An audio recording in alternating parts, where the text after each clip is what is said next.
हैं। तो आज का कॉन्सेप्ट है लॉजिकल फंक्शंस। इसमें हम लोग पढ़ेंगे इफ एंड और इफ एरर। मैं ऑलरेडी आपको लास्ट सेशन में पढ़ा चुका हूँ। Sum if, count if, sum ifs और एक होता है काउंट इफ और काउंट इफ्स। काउंट इफ और काउंट इफ्स भी हम पढ़ चुके हैं, काउंट वाले फंक्शन पढ़े थे तब हमने। इफ एरर में आप लोगों को फाइंड के वक्त पढ़ा चुका था जब हमने टेक्स्ट फंक्शन में लगा कर देखा था अगर कोई फंक्शन में एरर आता है तो उसको कैसे बाईपास करते हैं। अभी कुछ बचे हुए टॉपिक्स हम निकाल लेते हैं।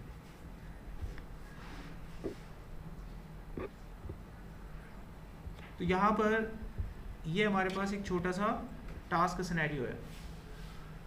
इफ फंक्शन तब लगाया जाता है जब आपको किसी कंडीशन के आधार पर डिसीजन लेना हो, तब हम इफ लगाते हैं। जैसे मान लीजिए किसी ने आपको बोला कि आप इसका एग्ज़ाम दो, अगर एग्ज़ाम दोगे तो आपको ये मिलेगा, पास हो गए तो, और फेल हो गए तो ये मिलेगा। तो यहाँ पर हम एक कंडीशन के आधार पे उस काम को पूरा कर रहे हैं। कंडीशन अगर पूरी होगी, जैसा उसका रिजल्ट आएगा, ट्रू होगा तो ये मिलेगा हमें, फॉल्स होगा तो हमें ये मिलेगा। जिसमें कंडीशन ये है कि हमें बच्चे की ग्रेड दिखानी है। अगर किसी बच्चे के नंबर 35 से ज़्यादा हैं तो इसका मतलब वो पास है, और अगर 35 से कम है तो वो फेल है। ये सिस्टम हमको निकालना है, सिंपल है। पढ़ाने दो। तो देखो फॉर्मूला कैसे लगेगा। इक्वल टू स्टार्ट करके आप लगाएंगे इफ। आपको सबसे पहले यहाँ पर अपनी लॉजिकल टेस्टिंग प्रोवाइड करनी है कि किस तरह की कंडीशन आपकी होनी चाहिए। जो सामने डाटा है आप ये लेंगे और यहाँ पर हम कंडीशन लगाते हैं कि अगर इसका मान ग्रेटर देन या इक्वल टू 35 आया, अगर ऐसा है तो कॉमा लगा के हम यहाँ पर जो भी आंसर लिखेंगे वो प्रिंट हो जाएगा, जो भी आप लिखेंगे। तो ऑब्वियसली ऐसा होने पर हम चाहेंगे कि डाटा पास में कन्वर्ट हो, तो हमने पास लिख दिया। अगर आपकी ये कंडीशन फुलफिल नहीं हो पाती और ये फेल हो जाती है कंडीशन, तो वो प्रिंट होगा जो आप एज अ थर्ड पैरामीटर यहाँ पास करेंगे। तो हमने यहाँ पर फेल लिख देना है। अब दोनों में से कोई एक तो चलेगा, और ये पूरी तरह से किस पे डिपेंड करता है, इस कंडीशन पे। यहाँ पर आपका मान जो C4 का आया वो आया 12। अब जो 12 नंबर होता है वो 35 से बड़ा नहीं होता, तो इसका आंसर फेल की तरफ जाएगा। अब एक बार निकल गया, बाकी का आंसर अपने आप निकलता है, सिर्फ ड्रैग कीजिएगा and you got an answer. इसमें कोई डाउट किसी का? अब इसके ऊपर एक लेवल आता है जिसको बोलते हैं नेस्टेड इफ एल्स।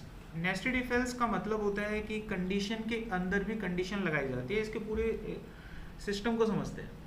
जब दो कंडीशन मतलब दो चॉइस होती है, हाँ या ना, तब तो इफ लगाया और हाँ ना निकल गया।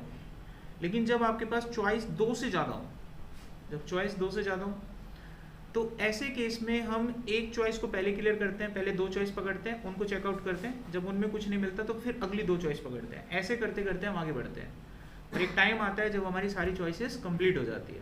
तो इसका मतलब हुआ कि हमें यहाँ पर कंडीशन के अंदर कंडीशन लगानी पड़ती है। इसको हम बोलते हैं नेस्टेड इफ। जब हमें एक से ज़्यादा कंडीशन लगानी हो, कंडीशन के अंदर कंडीशन लगानी हो, तब हम क्या लगाते हैं, नेस्टेड इफ लगाते हैं। अब यहाँ पर सिनेरियो ये है कि सेम स्टूडेंट्स हैं, सेम नाम नंबर हैं, लेकिन इस बार ग्रेडिंग सिस्टम दिया गया है। यानी कि अगर बच्चे के नंबर 35 से कम है तो C आ जाए, 60 से कम है तो B आ जाए, वरना A आ जाए। यानी ग्रेडिंग सिस्टम है। 3 कंडीशन हमारे पास है यहाँ पर। इनको हम कैसे फॉलो करेंगे, इफ लगाना है आपको, सामने से डाटा लेके कंडीशन लगाएंगे। अगर इसकी वैल्यू लेस देन 35 है तो क्या प्रिंट करना था, C। ये C प्रिंट हो गया। अब क्या बचा, रेस में अब क्या बचा, A और B बचा। अब आप यहाँ कॉमा लगा के अगली कंडीशन फिर लगा दीजिए। अगला इफ लगा देंगे हम यहाँ पर, क्योंकि 2 कंडीशन बच रही है। जब 2 चॉइस बचती हैं तो क्या चलता है, इफ चलता है। और जब सिंगल एक चॉइस रह जाती है तो इफ नहीं चलता, याद रखना ये बात। अभी 2 बच रही है ना, अगर बच रही हैं 2 चॉइस तो इफ लगाओगे आप, डायरेक्ट नहीं लिख सकते कुछ भी। तो मैं फिर से इफ लगा दूंगा, डाटा हटाऊंगा सामने से, अगली कंडीशन क्या लगाएंगे, अगर ये वैल्यू 60 से कम है तो क्या प्रिंट करना था, बी। अब कोई चॉइस बच रही है, खाली अकेली एक है ना, एक में इफ नहीं लगाते, सीधा लिखते हैं, एल्स पार्ट में सीधा लिखते हैं उस बची हुई कंडीशन को। अब ब्रैकेट बंद करेंगे। सबसे पहले इनर इफ बंद होगा और उसके बाद आउटर इफ बंद होगा। पहले इनर वाला बंद होगा, उसके बाद आउटर वाला बंद होगा। ब्रैकेट जो स्टार्ट किया था कॉमन लेने से बंद कर देना। ध्यान से लगाना, धीरे धीरे आप जब लगाओगे तो आपको कंफ्यूजन नहीं होगा। अभी जब आप एंटर करेंगे गॉट एन आंसर आ गया। अभी हम बाकी सबका डाटा निकाल लेते हैं, just drag and got answer. इसमें कोई सवाल? अब आप लोगों के लिए एक टास्क है यहाँ पर इफ एल्स से रिलेटेड। ये हो गया हरियाणा बिजली विभाग निगम लिमिटेड। इसमें एक बिजली बिल की जो यूनिट लेने वाला बंदा होता है वो इस तरीके से यूनिट नोट करता है। पुरानी यूनिट है आपकी 1 2 3 4 और नई यूनिट जो नोट की गई वो है 1 4 6 9। उसके बाद यहाँ निकाला गया कितनी यूनिट कंज्यूम हुई आपकी 235। अब बिल का अमाउंट क्रिएट करना है, उसका पैरामीटर रेंज यहाँ दिया गया है। अगर आपकी बिजली यूनिट कंज्यूम होती हैं 0 और 100 के बीच में तो आपका प्राइस लगेगा 2.5 रुपीज़ पर यूनिट। अगर यूनिट कंज्यूम होती हैं 101 एंड 300 के बीच में तो प्राइस लगेगा 4.5 यूनिट पर यूनिट। और अगर यूनिट कंज्यूम होती है 300 से ज़्यादा तो आप किस रेंज में आ जाते हैं, 7.5 रुपये पर यूनिट की दर में आ जाते हैं। अभी कितनी बिजली खर्च हुई है 235, तो इस पर बिल अमाउंट कितना लगेगा? हाँ समझ गए। तो इफ एल्स लगा के पहचानो कौन सा किस रेंज में आ रहा है, लगाओ दिमाग और इस सवाल को पूरा करना है। Coated by point. अब आ जाते हैं अपने अगले सवाल पे। And the next function is and function. अच्छा, इस फंक्शन को कराने से पहले तो नेक्स्ट हमारा कंटेंट है यहाँ पर एंड फॉर्मूला। देखो एंड फंक्शन कब यूज होता है? अभी तक क्या था कि जो आप काम कर रहे थे ना उसमें एक ही क्राइटेरिया था, मार्क्स, उसी के बलबूते पर आप काम कर रहे थे। जब क्राइटेरिया एक से ज़्यादा होता है ना तो उस केस में या तो एंड लगाते हैं या और लगाते हैं। अब ये तो बात निश्चित हो गई कि एंड और कब लगता है, जब क्राइटेरिया एक से ज़्यादा हो। लेकिन एंड को कब लगाना है और को कब लगाना है, ध्यान समझो। एंड आप तब लगाना जब आपको ज़रूरत पड़े कि सभी क्राइटेरियाज ओके होने चाहिए, तब क्या लगेगा। और जब आपको लगे कि कोई भी एक क्राइटेरिया ओके होना चाहिए तो और लगेगा। एक एग्जांपल से समझाता हूँ, कुछ कंडीशंस देता हूँ और आप अनुमान लगाना कि यहाँ पे क्या लगना चाहिए, ठीक है। मान लो एक बच्चा पढ़ लिख के बड़ा हो गया और उसकी दिली ख्वाहिश है वो कुछ बने, तो वो गया कहीं पे एडमिशन लेने के लिए। तो एडमिशन में शर्त रखी गई कि अगर इसको यहाँ पे एडमिशन चाहिए तो इसका नेट का एग्ज़ाम क्लियर होना चाहिए, नेट का एग्ज़ाम क्लियर होना चाहिए और इसके पीसीबी जो बायोलॉजी होती है मेडिकल, और उसका पीसीबी में स्कोर 80% होना चाहिए। मैंने शर्त रख दी। अब आप मेरे को बताओ यहाँ पर टोटल कितनी कंडीशंस मैंने रखी? दो रखी। दोनों कंडीशंस क्या क्या थी? 80% होना चाहिए। अब आप खुद सोचकर बताइए कि मेरी रिक्वायरमेंट के हिसाब से मुझे दोनों फुलफिल करवानी है आपसे या किसी एक से काम चल जाएगा? दोनों फुलफिल करानी है, तो कौन सा फंक्शन लगेगा यहाँ? ये होता है। समझ में आ गया? अब आते हैं सामने, एक सवाल है हमारे पास। इसमें एक कस्टमर का डेटा है जिसमें कस्टमर का नाम है, अमाउंट है और डे है। हमको ये पता करना है कि किस कस्टमर ने संडे को 5000 से ज़्यादा का शॉपिंग किया, हमें उसका पता करना है। कौन कौन से ऐसे कस्टमर हैं जिन्होंने संडे को 5000 से ज़्यादा का शॉपिंग किया। तो मेरे को यहाँ बताओ क्राइटेरिया क्या क्या है। एक तो डे चेक करना है, एक अमाउंट चेक करना है। कितने क्राइटेरिया हो गए? तो क्या लगेगा यहाँ? एंड या और लगेगा। अब क्राइटेरिया दोनों चाहिए कि कोई एक चाहिए? तो क्या लगेगा? एंड लगेगा। खत्म। चलो लगाते हैं। पहला क्राइटेरिया अमाउंट का लिया, ग्रेटर देन होना चाहिए 5000। दूसरा क्राइटेरिया डे का ले लिया, इक्वल टू होना चाहिए संडे। बस कॉमा लगा के जितने हो ऐसे लगा दो क्राइटेरिया। अगर ये दोनों सेटिस्फाई करेंगे तो उत्तर तुरंत आएगा आपके पास। अभी दोनों सेटिस्फाई नहीं करे तो उत्तर किस में आ गया? फॉल्स में कन्वर्ट हो गया। अभी हम नीचे का लेते हैं। तो एक ही कस्टमर ऐसा है जो इस क्राइटेरिया को फुलफिल करता है, दैट नेम इज श्याम। इसमें कोई सवाल? अब इसी सवाल को चेंज करते हैं, इसी को चेंज करते हैं। हटा दिया मैंने, इसी में चेंज करो। मान लीजिए इस बार सवाल ये है कि आपको उन कस्टमर्स का पता करना है जिन्होंने संडे को शॉपिंग किया है या फिर 5000 से ज़्यादा का शॉपिंग किया है। मेरे कहने का मतलब है जिन्होंने संडे को शॉपिंग किया उनका डाटा दो, अमाउंट का कोई लिमिट नहीं है। लेकिन अगर जिन्होंने संडे को शॉपिंग नहीं किया है तब उस केस में अमाउंट चेक करो कि अमाउंट 5000 से ज़्यादा होना चाहिए। तो ऐसे केस में कंडीशन तो दो ही हैं, लेकिन हम लगाएंगे क्या? और लगाएंगे, क्योंकि कोई भी एक चाहिए तो और फॉर्मूला लग जाएगा। यानी जो भी कुछ आपने लगाया था ना सेम रहेगा, बस एंड का क्या बनाना है? और बना देना। अब नीचे तक ड्रैग कर देना, यू गॉट एन आंसर। तो अब तो 3-4 लोग हैं जो इस क्राइटेरिया को फुलफिल करते हैं। ठीक है, कोई सवाल यहाँ पे? आगे बढ़ते हैं। अगला हमारे पास फंक्शन आता है सम इफ। सम इफ एक ऐसा फंक्शन होता है जिसमें दिए हुए डाटा सेट के ऊपर आप कंडीशन के आधार पे टोटल निकालते हो। अब देखो एक छोटा सा डाटा सेट हमने लिया हुआ है जिसमें कुछ प्रोडक्ट है और उनकी क्वांटिटी है। हम यहाँ पर जिस प्रोडक्ट का नाम लिखेंगे उसका टोटल आ जाएगा। अगर मैं यहाँ पे लैपटॉप लिखता हूँ तो लैपटॉप का टोटल आ जाएगा। आप किसी भी प्रोडक्ट का नाम लिखेंगे उसका टोटल आपको सामने दिखाई देगा। अब ये निकलता कैसे है, ये कैसे किया जाता है काम, उसको हम एक बार देखेंगे। देखो नॉर्मल टोटल तो आप सभी को आता है, कैसे करते हैं, सम लगाओ निकल जाता है। लेकिन जब कंडीशन टोटल लगाते हैं ना किसी कंडीशन के आधार पे, तो यहाँ पे लगेगा सम इफ। सबसे पहला पैरामीटर क्या है, रेंज। रेंज का मतलब ये डाटा। दूसरा पैरामीटर है क्राइटेरिया। क्राइटेरिया का मतलब ये, इस रेंज में यही ढूंढोगे आप। क्राइटेरिया क्या होते हैं, कंडीशन होती है। तो हमारी कंडीशन क्या है, जो प्रोडक्ट हम डाल रहे हैं। उसके बाद तीसरा पैरामीटर क्या है, सम रेंज, यानी यहाँ पे वो रेंज बताओ जिसमें आपको सम करना है, तो वो ये रेंज हो गई। अब ये खुद निकाल के आपको दे देगा उत्तर, आ गया। अब आप कोई भी प्रोडक्ट डालो उसी का टोटल आपको मिल जाएगा।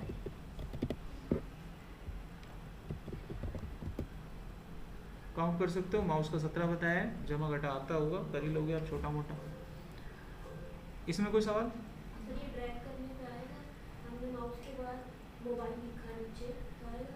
सब कुछ आएगा, लेकिन आपको जब भी कोई डाटा ड्रैग करके निकालते हैं तो वहाँ पर रेफरेंस का ध्यान रखा जाता है, किसको लॉक करना है किसको नहीं। हमने जब इस सवाल को पूरा किया तो हमने इस चीज़ का भी कोई ध्यान नहीं दिया, कारण क्योंकि हमें एक वैल्यू का निकालना था। जब भी कभी आपको लगे कि आप अपने फॉर्मूले को ड्रैग करोगे तो आपके दिमाग में एज अ अच्छे स्टूडेंट के नाते क्या आना चाहिए, भैया लॉकिंग वॉकिंग का ध्यान रखना है। एक कॉमन चीज़ आपके दिमाग में आनी चाहिए, समझ आ गया? तो उस तरह का सवाल होता तो हम लॉकिंग करके निकालते, निकल जाता, दैट्स फिनिश। अब कोई सवाल इसमें? अगला हमारे पास सवाल फॉर्मूला आता है सम इफ्स। इसका यूज़ कब करते हैं? इसका यूज़ तब करते हैं जब हमको निकालना तो टोटल है, लेकिन इस बार कंडीशन एक से ज़्यादा है। पहले क्या था, प्रोडक्ट के आधार पे निकालना था। इस बार भाई प्रोडक्ट के आधार पे तो निकालना है, साथ में ब्रांड भी चेक करो, वो प्रोडक्ट उसी ब्रांड का होना चाहिए तभी निकले टोटल। तो हमने लगाना है सम इफ्स। बहुवचन आ गया तो इफ्स लगा दिया। पहला पैरामीटर क्या है, सम रेंज, तो ये हो गया भैया सम रेंज। और दूसरा पैरामीटर क्या है, पढ़ो। अभी मान लो हमारा पहला क्राइटेरिया है प्रोडक्ट, तो पहले वो कह रहा है रेंज सिलेक्ट करो और फिर कह रहा है कि प्रोडक्ट सिलेक्ट करो, ऐसे। और अगला देखो, पढ़ो। अभी मतलब पहले रेंज सिलेक्ट करो और फिर अपना क्राइटेरिया बताओ। और कल को और भी कुछ होता तो ऐसे ही देते जाते हैं, सिटी होती, कंट्री होती, ऐसे देना है बस आपको, और आपका डाटा वहां पर बनता चला जाएगा। एंटर किया and you got an answer. Thank you. अभी कोई सवाल यहाँ पे? चलो आगे बढ़े। चले, ये कंप्लीट हो गया यहाँ पर, इसको कर लेना है। ये फाइल मैं आप लोगों को सेंड कर दूंगा।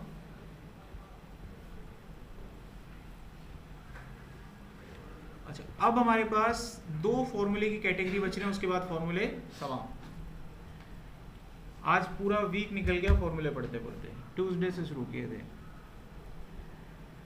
अब हमारे पास दो कैटेगरी है, एक कैटेगरी कंप्लीट हो पाएगी इस टाइम फ्रेम में। आप बताइए कौन सा करना चाहते हो?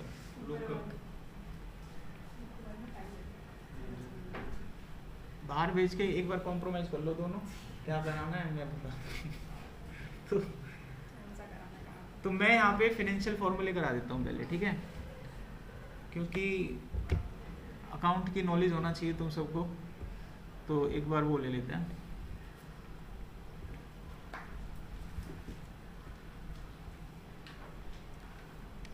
फाइनेंशियल, अब फाइनेंशियल फॉर्मूले स्टार्ट करूं उससे पहले मेरा खुद का एक सवाल है आप लोगों से। अकाउंट का जब सवाल चला है तो थोड़ी अकाउंट की नॉलेज चेक कर लेते हैं।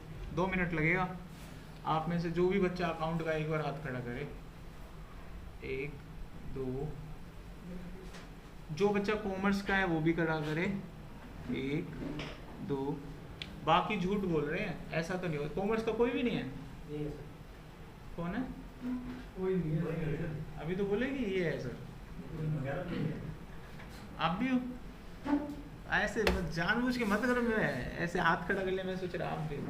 तो 2 ही जने हैं यहाँ पे अकाउंट के लोग, ठीक है? तो पहले तो मैं आप दोनों से आपसे नहीं पूछ, पहले तो इनसे पूछूंगा जिनको अब पता ही नहीं है, अकाउंट के थोड़ी ना है। पहले आप लोगों से पूछूंगा, एक जनरल नॉलेज क्वेश्चन है, और फिर मैं उसके बाद आप दोनों से पूछूंगा, ठीक है। तो एक नॉलेजेबल क्वेश्चन है, देखिएगा। ऑनलाइन वाले ट्राई कर सकते हैं, लेकिन आप चीटिंग मत करना तुमको। आगे देखिए, नेक्स्ट यहाँ पर सवाल मेरा ये है, मान लो हम एक शॉप पे जाते हैं और हमने देखना प्रोडक्ट खरीदने जा रहे हैं बिजली की दुकान पे। तो यहाँ पर मैंने एक प्रोडक्ट का नाम लिखा जिसका नाम था एसी। एसी हमने खरीदा। एसी की फुल फॉर्म क्या होती है? Air conditioner. एसी की फुल फॉर्म क्या होगी? नहीं, एसी मतलब प्रोडक्ट खरीद रहे हैं हम। करंट प्रोडक्ट नहीं होता। देखो यहाँ पर, तो हम एक प्रोडक्ट खरीद रहे हैं। प्रोडक्ट क्या है? एसी। एसी क्या हो गया? एयर कंडीशनर हो गया। तो आप लोगों को सबको पता होगा, जब आप एसी परचेज करोगे तो कुछ पैसा, कुछ अमाउंट होगा ना उसका मार्केट से, तो उसका एक अमाउंट है। उसका अमाउंट मतलब वो पड़ा हमको 32,500 का। अब जो भी आप कोई प्रोडक्ट खरीदते हो, इलेक्ट्रॉनिक प्रोडक्ट, तो उस पर जीएसटी ऐड होता है 28%। जो लग्जरी आइटम होते हैं 28 होता है, और जो नॉर्मल होते हैं 18% होता है। जैसे एसी को ना लग्जरी माना जाता है। एसी को क्या माना जाता है? लग्जरी। लेकिन मेरा मानना है कि देखो, अगर किसी के बूढ़े माँ बाप हैं, अब सांस लेने में दिक्कत होता है वगैरह वगैरह, बहुत सारी चीज़ें होती हैं, तो यार उनको एसी में रखना लग्जरी नहीं है यार, मेरा मानना है। अगर तुम्हारी हैसियत है तुम रख, अरे समझ रहे हो बात मेरा? बूढ़े माँ बाप हैं, दमे के मरीज, यार उनको एसी में रखना वो लग्जरी नहीं है, वो उनकी नीड है। सर्वाइव करवाना है तो नीड बन जाती है, लेकिन ये लग्जरी में माना जाता है। करेक्ट। तो जीएसटी लगता है इस पे। जो आइटम लग्जरी के होते हैं ना, सबसे खतरनाक जीएसटी लगता है 28%। ठीक है, कितना जीएसटी लगता है? 28% लगता है। तो इस पे जीएसटी लगा हुआ है 28%। परसेंटेज मान लेना, मैं 28 रख दिया। ये जो जीएसटी अमाउंट है, ये किसके अंदर है? ये परसेंटेज के अकॉर्डिंग है।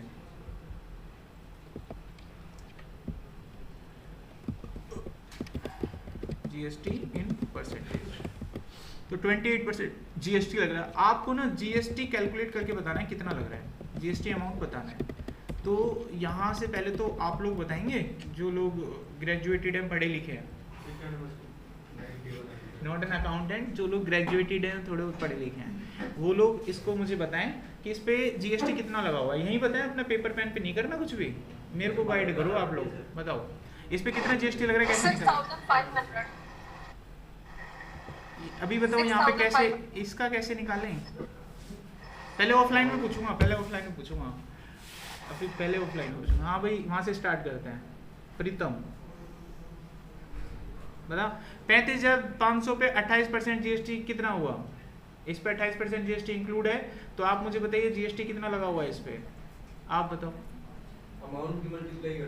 अमाउंट की मल्टीप्लाई कर देंगे जीएसटी से, कितना ये 28%, तो 28% भी लगाना पड़ेगा।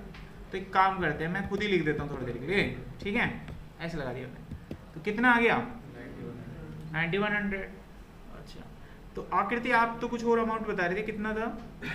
सर मैंने बाय मिस्टेक 20% कर दिया था। नहीं, वो अभी बताओ ना कितना था आपका?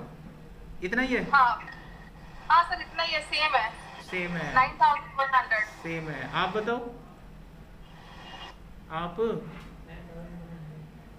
जिसका इससे अलग है वो हाथ खड़ा करे। अकाउंट वाले बच्चे बताएंगे, तुम यही है ना, सबका सेम है। अकाउंट वाले 2 बच गए, बताओ। अजय बता, दामिनी बताओ, सॉरी दमनप्रीत, नाम भूल गया मैं, भूल जाता हूँ यार। सुनाओ तो, एक चीज बताओ, ये हमारी रोजमर्रा की जिंदगी का पार्ट है कि नहीं है? जीएसटी कब लागू हुआ था ये बताओ, चला अभिषेक बता।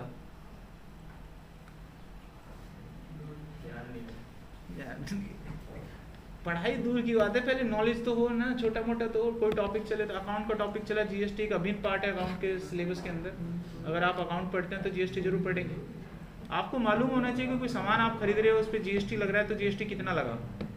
कल को अगर आपको किसी से जीएसटी लेना होगा तो आपको दाखिल करना होगा कि इस प्रोडक्ट पे इतना जीएसटी लगा था, इस प्रोडक्ट पे इतना जीएसटी लगा था। अभी इस भाई साहब ने जीएसटी निकाला, देखो 9100 निकाल दिया, ये गलत है।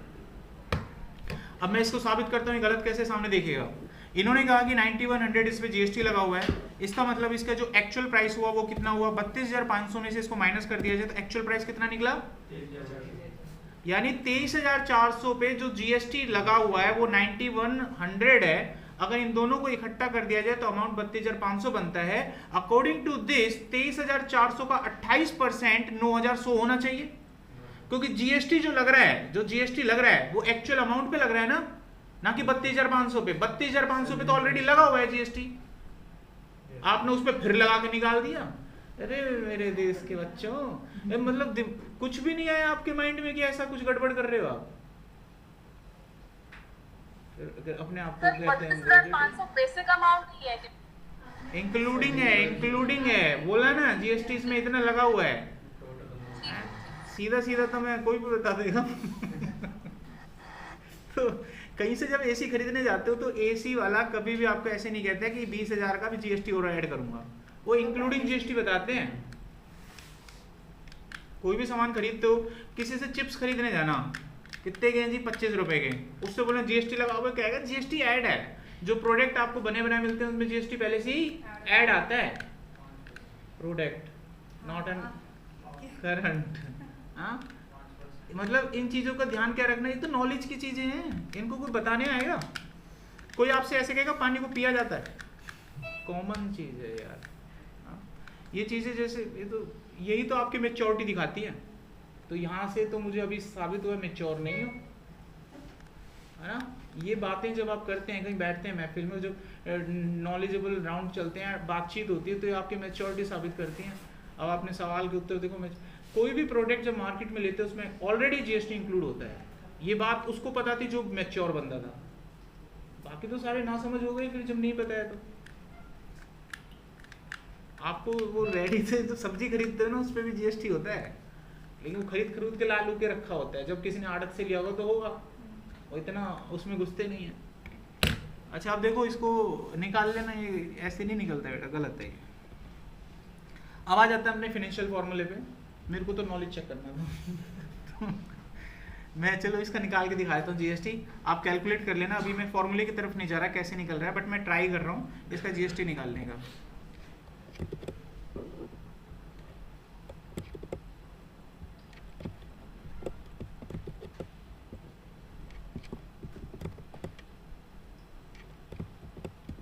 इस पे 7,109 रुपये 38 पैसे का जीएसटी लगा हुआ है। अगर मैं आपको साबित करके दिखाऊं तो साबित कर देता हूं।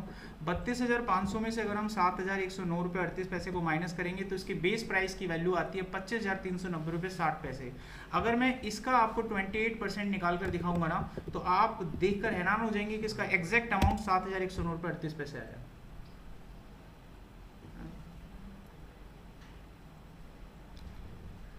अब बढ़ते हैं अपनी पढ़ाई की तरफ। तो हमारा पहला सवाल है पीएमटी। पीएमटी का मतलब होता है मंथली पेमेंट।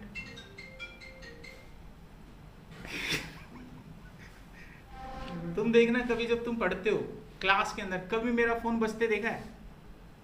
वाइब्रेंट मोड पे होता है ये। मेरे से ज्यादा इंपॉर्टेंट कोड आती है आपकी, मतलब मेरे से ज्यादा इंपॉर्टेंट आपकी कॉलें हैं। अभी आप जॉब भी नहीं कर रहे हो जबकि, लेकिन आपका फोन वाइब्रेंट मोड पे नहीं है। पूरी क्लास में एकदम आवाज आती है, मम्मी भी लगता है बिजनेसमैन का कॉल बज गया, भाई इंपॉर्टेंस दो। क्लास एकदम शांत देखती है कौन बंदा है। अरे वाइब्रेंट मोड पे क्लास में बैठना चाहिए। चलिए वापस आते हैं, डिस्टर्बेंस हो गया ना पूरा क्लास। देखो हमारे पहले फॉर्मूले का नाम है पीएमटी। पीएमटी का मतलब होता है मंथली पेमेंट। मंथली पेमेंट कहाँ देते हैं हम? जब कभी किसी से उधार लेते हैं। उधार हो गया लोन, लोन एक उधार की कैटेगरी में आता है। जब भी हम कभी कहीं से उधार लेते हैं या लोन लेते हैं तो हम उसको हर महीने कुछ पैसे देते हैं, जिसको हम अपनी साधारण भाषा में ईएमआई बोलते हैं। लोन पे जब आप कोई चीज़ लेते हो तो उसकी ईएमआई बना दी जाती है और आप हर महीने उनको पैसा देते रहते हैं, उसी को मंथली पेमेंट कहा जाता है। और इसको निकालने के लिए एक्सेल में हमारे पास एक फॉर्मूला होता है जिसका नाम होता है पीएमटी, ठीक है। और इसको हम क्या बोलते हैं? Monthly payment. इसको कई लोग ईएमआई कैलकुलेटर के नाम से भी जानते हैं। अगर कभी भी ईएमआई कैलकुलेट करना है, ये फॉर्मूला लगाओ, ईएमआई निकल जाएगा। अच्छा, अब एक सिनेरियो लेते हैं और फिर इसकी कैलकुलेशन करते हैं ईएमआई की। आप लोग भी अपना कोई बता सकते हैं कि सर मैंने ये चीज़ ले रखी है, उसकी ईएमआई हम यहाँ निकाल के देख लेंगे, ठीक है। जैसे मान लो आपने 2 लाख रुपए का लोन लिया, लोन के ऊपर, लोन जब लेते हैं तो कुछ ब्याज लेती है गवर्नमेंट या कोई भी बैंक, तो 9.8% सालाना वो आपसे इंटरेस्ट ले रहे हैं। रेट ऑफ इंटरेस्ट हो गया कितना, 9.8% सालाना। आपने जो लोन लिया वो 4 साल के लिए लिया है, यानी आपने इंस्टॉलमेंट 4 साल तक देनी है। अब आपको ईएमआई निकालना है कि महीने की ईएमआई कितनी निकल कर आएगी, ये हमारा सवाल है, इसको हम यहाँ करने जा रहे हैं। How we can do this, देखो। तो ईएमआई निकालने के लिए फॉर्मूला जो मैंने आपको बताया, the name of the formula is PMT. क्या रहेगा, पीएमटी रहेगा। अच्छा, पीएमटी फॉर्मूला जब आप लगाएंगे तो ये अब आपसे एक एक करके इनपुट मांगेगा, मांग रहा है नीचे। पहला इनपुट क्या है, कुछ देखो, रेट। अच्छा, अब मैं यहाँ पर आपको कुछ टिप्स देता हूँ, वो टिप्स को अपना लेना, फॉर्मूले में एरर 99% अपने आप दूर हो जाएंगे, ठीक है। टिप क्या है, पहले टिप, जब भी फिनेंस फॉर्मूले लगाओ, ये फिनेंस के फॉर्मूले हैं, मैं साइड में लिख रखे हैं, मैं आपको दे दूंगा 6-7 उनको। जब भी फिनेंस के फॉर्मूले आप लगाओ तो फिनेंस के फॉर्मूले में जब भी आप कोई इनपुट डालोगे ना, तो वो इनपुट मंथ के अकॉर्डिंग डालना है। किसके अकॉर्डिंग डालना है, पहले टिप। टिप नंबर 2, जब भी कोई ये आपसे इनपुट मांगे, अगर वो इनपुट आपके पास नहीं है तो खाली नहीं छोड़ना, उसको 0 डालना है। याद रहेंगे टिप। टिप नंबर 3, जब भी फिनेंस के फॉर्मूले लगाओगे, 2 टिप बताई थी, ठीक है। तीसरी टिप जब भी कोई फिनेंस का फॉर्मूला लगाते हो तो फिनेंस के फॉर्मूले में गड़बड़ी होती है। क्या होती है, फिनेंस में 2 चीज सबसे इंपॉर्टेंट होती हैं। मैं थोड़ा सा हिंट देता हूँ। बैंक में क्या काम होता है, मेन इंपॉर्टेंट काम क्या होता है बैंक में, अगर आपका खाता है तो, अगर आपका फोन पे है ना, तो फोन पे तो सबका ही होगा, है ना। तो ट्रांजेक्शन में क्या चीज इंपॉर्टेंट होती है, विड्रॉ एंड डिपॉजिट, डेब्ट एंड क्रेडिट, डेब्ट क्रेडिट, डेब्ट क्रेडिट, यही होता है ना इंपॉर्टेंट। अच्छा, जब क्रेडिट होता है तो इसका मतलब क्या होता है, आइए, मतलब जमा हुआ, प्लस। क्रेडिट मतलब प्लस, और डेबिट मतलब minus. Debit credit, debit credit. अच्छा, जब हम कहीं फाइनेंशियल फॉर्मूले लगाते हैं तो लेन देन होता है, कुछ लेते हैं और कुछ देते हैं, होता है कि नहीं होता। तो कुछ क्रेडिट होता है, कुछ डेबिट होता है। तो इस तरह के फॉर्मूले जब आप लगाएंगे तो आंसर कभी कभी माइनस में आ जाता है। किस में आ जाता है, तो बड़ी कंफ्यूजन हो जाएगी, किसको देना है किसको लेना है, नेगेटिव, हम तो कंफ्यूज हो जाएंगे। तो एक आसान तरीका क्या है, आप अपने हर फॉर्मूले को एबीएस में डाल के लगाओ। किस में डाल के लगाओगे, एबीएस में डालने से क्या होता है कि कोई भी अगर नेगेटिव वैल्यू होगी तो वो अपने आप पॉजिटिव हो जाएगी, और अगर कोई पॉजिटिव वैल्यू है तो उसको पॉजिटिव रहने देगा, तो हमारा नुकसान नहीं है इसमें। ये 3 टिप मैंने आपको बताई। अभी करते हैं स्टार्ट। तो पहला पैरामीटर क्या है, रेट। तो ये रहा रेट, ये सालाना है मंथली है, सालाना। तो इसको मंथ में कन्वर्ट करवाएंगे। एक बच्चा बोलेगा कोई, तो हर्षदीप बताएगी इसको मंथ में कैसे कन्वर्ट करेंगे। है 12 डिवाइड बाय होगा, है ना, कोई बात नहीं, डिवाइड बाय 12। 1 साल का इतना है तो 1 महीने का कितना हुआ, डिवाइड बाय 12, ठीक है। अगला पैरामीटर यहाँ पर आता है एनपीआर। ध्यान से देखो क्या आ रहा है, एनपीआर क्या होता है, टोटल टाइम। तो टोटल टाइम कितना है, 4 ईयर, ठीक है। जिससे पूछूंगा, अब मैंने सिलेक्ट कर लिया, अब इसको मंथ में कन्वर्ट करना है, तो तनु बताएगी इसको मंथ में कन्वर्ट करना है।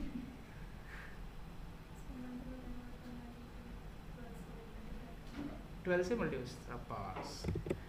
मल्टीप्लाई, कोई मैं सोच रहा था कोई डिवाइड ना बोल मल्टीप्लाई होगा, इसमें मल्टीप्लाई होगा, ठीक है। ईयर से मंथ में जाते हैं तो मल्टीप्लाई होता है, लेकिन जब ईयरली आप किसी को ब्याज दे रहे हो और मंथ में जाना है तो डिवाइडर करके जाएंगे, ओके। ये सिस्टम होता है। अभी हमने ये भी निकाल लिया। अगला पैरामीटर पढ़ो,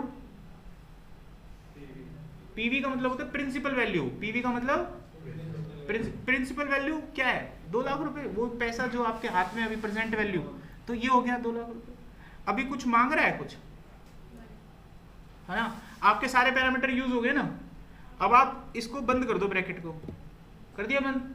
अब जैसे ही एंटर करोगे उत्तर आएगा, उत्तर बिल्कुल सही होगा, लेकिन उत्तर के चांसेस है वो नेगेटिव आएगा। कैसा आएगा, नेगेटिव आएगा। देखो अब सवाल खड़ा होता है नेगेटिव क्यों हो रहा है। अरे पीएमटी हो गया आपका, कर्जा क्या होगा, किस्त हो गई। किस्त क्या हो गई, देना है। आप जब अपने बैंक में जाके पैसा दोगे तो आपके अकाउंट में से पैसा कटेगा कि जुड़ेगा, कटेगा। और डेब्ट होगा, तो डेब्ट को क्या बोलते हैं, माइनस बोलते हैं। तो इसलिए वो कैसा आ रहा है, माइनस आ रहा है। अब इतनी सिरदर्दी ले कौन मोल, तो क्या करो, एबीएस में। इसको ठीक करके प्रिंट करना है ना, तो इसको एबीएस में डाल दो, हो गया ठीक। समझ आ गया, कोई डाउट है इसमें, ठीक है, आगे बढ़ते हैं। अगला सवाल इसी में ले लो। ये 4 साल की किस्त थी, मैंने दो साल की कर दी, तो 2 साल की किस्त कितने रुपए जा रहे हैं? 9,210 रुपए महीने का।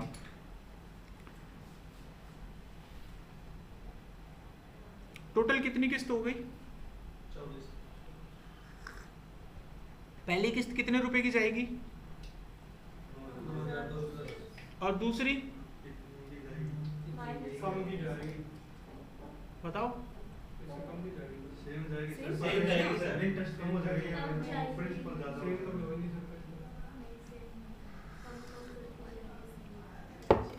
भाई किस्त तो इतनी की जाएगी, किस्त थोड़ी ना कम हो जाएगी, सेम जाएगी। कोई ऐसा बैंक अगर आपने देखा है जो कम लेता है, हमें पता, हम भी लेंगे जो हर महीने कम पैसा ले। किस्त बन गई ना, किस्त का मतलब तो इतना ही हो गया ना, हर महीने इतना ही तो दोगे आप। कैसे कैसे यार आप लोग सोच रहे, कम नहीं जाएगा पैसा, उतना ही जाएगा आपको, ठीक है। ये जो पहली किस्त आपने दी, मैं यहाँ लिख रहा हूँ एक हिसाब से, ये पहली किस्त आपने दी कितने की गई? 9,210 रुपए। टोटल कितनी किस्त जाएंगी? 24 किस्त जाएंगी। ब्याज कितना है?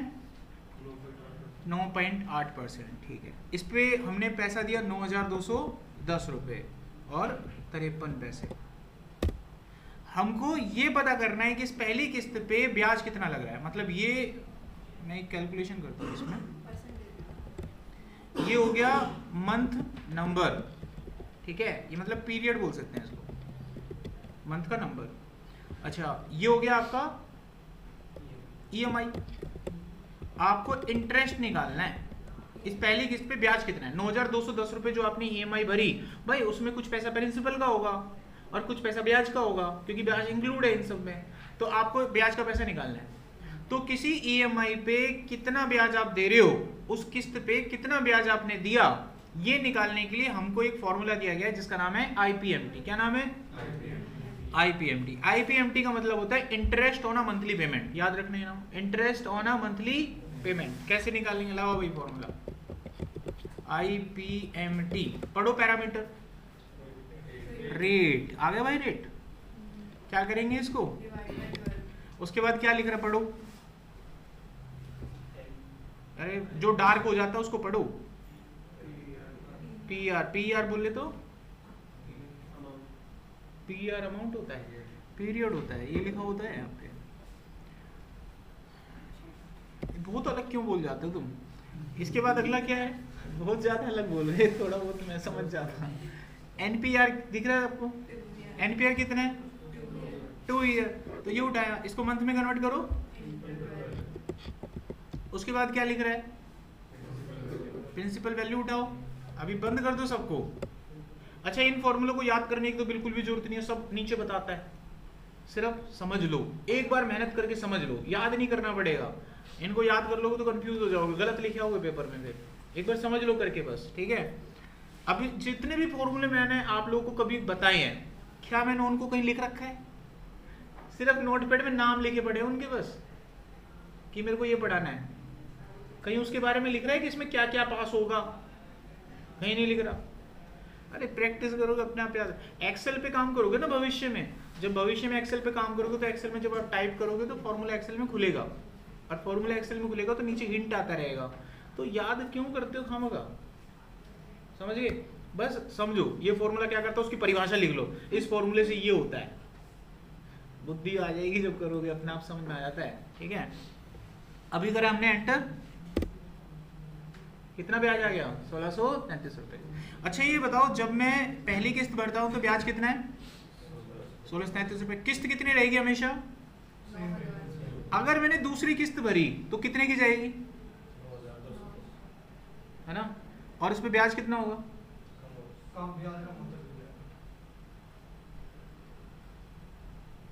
जो नए बच्चे हैं वो बताओ। नहीं हो आप भी नए बच्चे ब्याज भी सेम ही रहेगा। नए बच्चे तुम नए नहीं हो, पढ़ा हुआ है तुमने पहले, ठीक है। देखो अच्छा एक चीज नोटिस कर रहे होंगे, जो बच्चे पढ़े हुए हैं, जो पहले पढ़ चुके हैं, थोड़ा बहुत जवाब देते हैं ना, इसी को एक्सपीरियंस तजर्बा बोलते हैं। धीरे धीरे आ रहा है ना उनमें, तुम में भी आएगा। जब तुम एक बार की जगह दूसरी बार मिलोगे मुझसे तुम भी ऐसे ही बोलोगे, ठीक है। जब एक की जगह जब दूसरी बार मिलोगे तो तुम भी एक्सपीरियंस बनोगे। सीनियर का तजर्बा यही तो होता है। अच्छा देखो, जब जब आपकी किस्तें बढ़ेंगी ना तो इंटरेस्ट कम होता है। देखो मैं दूसरी किस्त भरूंगा ना, इंटरेस्ट कम हो जाएगा। अब इसके पीछे की साइंस क्या है? इंटरेस्ट इसलिए कम हुआ क्योंकि मूलधन कम हो गया। जब आपने पहली किस्त भरी तो कुछ पैसा मूलधन का कम हो गया, प्रिंसिपल कम हो गया, और जब प्रिंसिपल कम हो जाएगा तो उस पर ब्याज कम लगता है, इसलिए वो कम हो गया। पैसे क्यों नहीं मिलेंगे? पैसे कम, अरे जब दूसरी किस्त देते हैं ना उसमें प्रिंसिपल अमाउंट ज्यादा होता है, इंटरेस्ट कम होता है। आखिरी किस्त दोगे ना, पता नहीं 100-200 रुपए तो नहीं आएगा कहीं, देखो 1500-1600 नहीं आएगा, ये देखो 74 रुपए पे आ जाए आखिरी किस्त में। कभी लाला की दुकान खोल के बैठ जाओ और बंदों को ऐसी लूटो 1600 बैंक से कभी हर महीने मांगते रहो। एक जनरल नॉलेज पर्पज से सिखाता हूँ, आपको समझ में आएगा। आपने किसी से 1 लाख रुपए लिया कर्जा, उसको बोला कि मैं ना आपको इसका 10% दूंगा। आप 1 महीना पूरा होने के बाद उसके पास गए, सबसे पहले आपने 1 लाख रुपए की रकम का पैसा उसको दिया, ले पकड़। कितना हो गया 10%?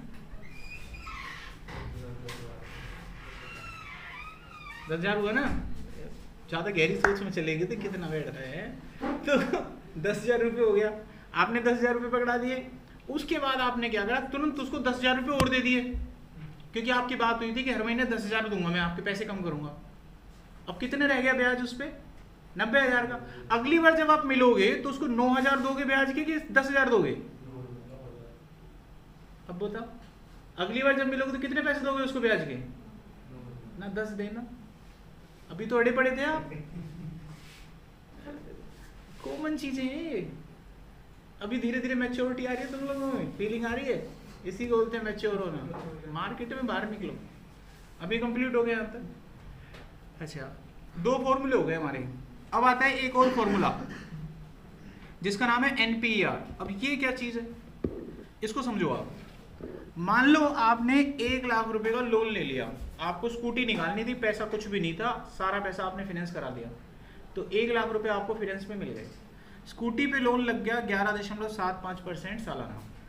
अब आपसे पूछेगा वो बैंक वाला कि भाई कितने साल की किस्त बना दूं आपकी, 9 महीने की, 1 साल की, 3 साल की, 4 साल की। आपने तुरंत उसको बोला कि भाई तो बात ऐसी है, मैं हर महीने ना आपको 3,775 रुपये दूंगा या दूंगी, 3,775 रुपये हर महीने की किस्त मेरी बना दो। क्योंकि आपने भी अपना हिसाब किताब कर रखा है, घरेलू जिंदगी है तुम्हारी, तुमको 12-13 हज़ार रुपये सैलरी मिलता है और उसमें अपना खर्चा पानी काट कूट के उस हिसाब से आपने उसको बोला, ठीक है। अब क्योंकि ये पैसा आप हर महीने उसको दोगे तो आपके अकाउंट से माइनस होगा, इसलिए मैंने पहले ही माइनस करके लिखा हुआ है, PMT माइनस करके आता है, मैंने पहले उस वैल्यू को क्या कर दिया, माइनस करके दे दिया। अब मेरे को अपने प्रोसेस को आगे बढ़ाना है, मुझे निकालना है टोटल कितने महीनों की किस्त बनेगी, नंबर ऑफ मंथ निकालने मेरे को, ठीक है। तो फॉर्मूला यहाँ पर यूज होगा NPER। रेट हो गया ये, बाकी आप समझदार हो, मैं डिवाइड 12 मल्टीप्लाई 12 जहां भी करूं समझ जाना। नेक्स्ट पैरामीटर हो गया PMT, अगला पैरामीटर है प्रिंसिपल वैल्यू। अभी खत्म करो इनको, ठीक है। अब जो भी आएगा उतने महीने की किस्त आ जाएगी। कितने महीने की किस्त आ गई? 31 महीने की, लगभग 30-81, मतलब 30 महीने की किस्त तो 3,775 की होगी। आखिरी किस्त कुछ कम की होगी, 3,400, 3,200 इतने रुपए की होगी आखिरी किस्त, और मामला ठंडा, समझिए। तो ऐसे हम नंबर ऑफ इंस्टॉलमेंट भी निकाल सकते हैं भाई। इसमें कुछ पूछना है? अगला फॉर्मूला आता है हमारे पास FV। अब ये क्या है? देखो FV का मतलब होता है फ्यूचर वैल्यू। इसका इस्तेमाल तब किया जाता है जब हमको भविष्य में कोई पैसा किसी से लेना हो, निकालना। इसको जैसे एक लाइव एग्जांपल है, मान लिया आपके पास 4 लाख रुपए हैं, आपके पास पैसे हैं, तो पैसा घर में पड़ा तो कुछ करता नहीं, कम ही होता है। जो इन्फ्लेशन रेट होता है तो डेप्रिशिएट होता है पैसा घर में पड़ा, तो पैसे को डेप्रिशिएशन से बचाने के लिए इसको कहीं पर इन्वेस्ट करते हैं ताकि एसेट में लगा दो। अगर आप कहीं किसी एसेट में इसको लगा देते हो तो पैसा डेप्रिशिएट होने से तो बच ही जाता है और वो आपको कुछ बना के भी देने लगता है। तो पैसे से पैसा कमाना जो व्यक्ति जिस दिन सीख जाएगा उस दिन उसको जॉब नहीं करना पड़ेगा। किसी ने पूछा कि आपको जॉब कब तक करना है, आपको जॉब कब तक करना पड़ेगा? तो उसने बोला मरते दम तक। मैं बोला छुटकारा, अगर ऐसा कोई काम धंधा कर लो जब तुम सो जाओ ना तो तुम्हारे लिए कोई कमाए। तो फिर किसको लगाएं काम धंधे पे? अपने पैसे को लगाओ। बड़े बड़े आदमी क्या करते हैं? यही करते हैं, फिलॉसफी ऐसी थी। अब आप देखो पैसे को काम पे कैसे लगाओगे। अब देखो यहाँ पर ये पैसे हैं 4 लाख रुपए। 4 लाख रुपए को हमने बैंक में डाल दिया 3 साल के लिए। कितने साल के लिए? 3 साल के लिए डाल दिया। बैंक हमको ब्याज कितना दे रहा है? 7.5। ये वैसे सच नहीं है, 6.6 के करीब होगा। तो बैंक हमको ब्याज दे रहा है 6.5% का। 3 साल के लिए डाल दिया। हमको निकालना है कि अब जो 3 साल के बाद मैं पैसा लूंगा या लूंगी तो कितना पैसा बन जाएगा, ये मेरे को निकालना है। तो फॉर्मूला हम यहाँ पर लगाएंगे FV का। फ्यूचर में चाहिए ना पैसा, फ्यूचर में बनेगा तो मैच्योरिटी हम ऐसे निकालेंगे FV से। रेट हो गया this one, number of time ये रहा, और PMT है ही नहीं तो मैंने कुछ बताया था आपको 0। और उसके बाद प्रिंसिपल वैल्यू सब निपटेगा और एंटर। कितना बन जाएगा पैसा? 4,87,321 रुपए। ठीक है। अब एक जनरल नॉलेज का क्वेश्चन फिर से पूछूंगा बाद में, पहले 24 है। अटेंडेंस लिया मैंने आप लोगों का? ले लिया, भेजा नहीं ना।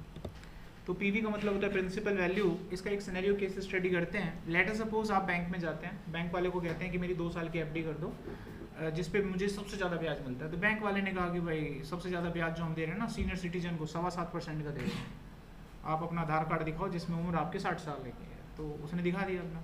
अब वो बोलता है उसको मैनेजर को कि भाई एक काम कर, मेरी ना FD ना ऐसी बनाओ कि जब मैं FD लेने आऊँ आपके पास तो मुझे एग्जैक्ट 2.5 लाख रुपए मिलेंगे।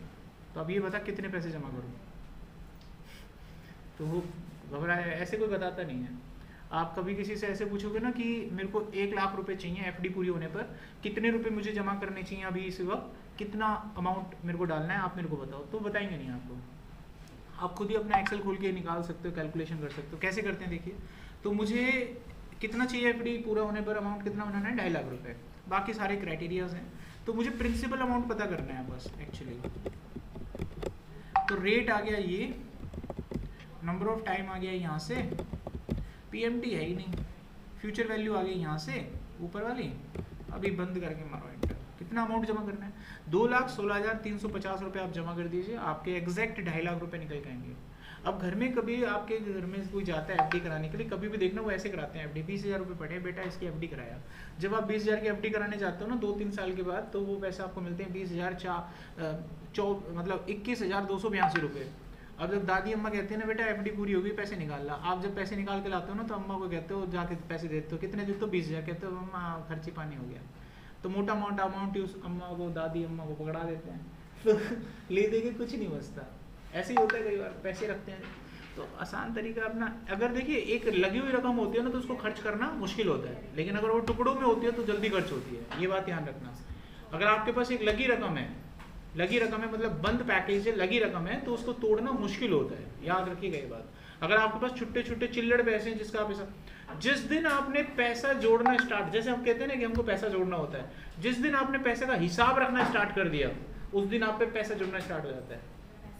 जुड़ना स्टार्ट हो जाता है, आई समझ? जिस दिन आपने पैसे का हिसाब